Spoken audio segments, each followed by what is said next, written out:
Para ti, ¿qué es lo peor y lo mejor de tener síndrome de Down? Hombre, vamos a ver. Lo mejor de tener síndrome de Down... Yo es que...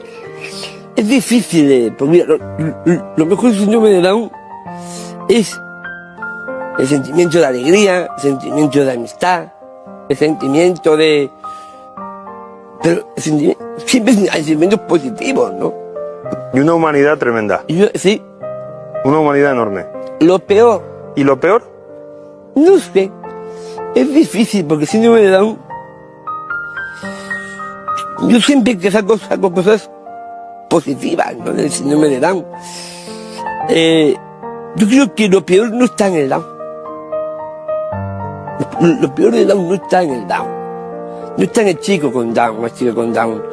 Está afuera. Porque son esas barreras, son esos prejuicios, lo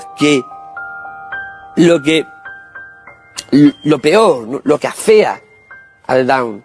No es el propio Down, porque Down somos gente, como he dicho antes, sin maldad.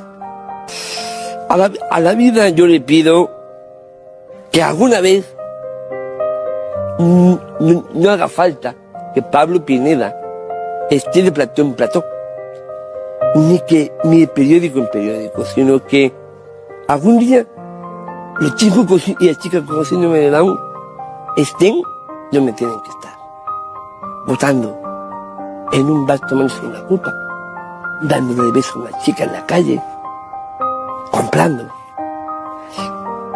teniendo una pareja, una familia, y que eso sea normal, lo más normal del mundo en la sociedad. Eso es lo que espero.